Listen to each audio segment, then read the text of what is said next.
Hey, what's up everyone and welcome back to a new video. So if you use iPhone and whenever you send a message, you notice that sometimes the messages you send are green instead of blue. That means that the messages are being sent as SMS instead of using your iMessage app.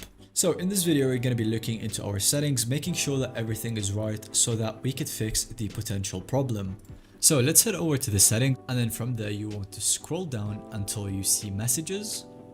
You want to make sure that the iMessage feature is actually turned on. Sometimes something might have happened, especially when you reset your iPhone, and some of the settings would be turned off for no reason. So set up your iMessage details if you don't have them set up yet. And if the feature was enabled, you want to disable it first, wait a few seconds, and then re-enable it.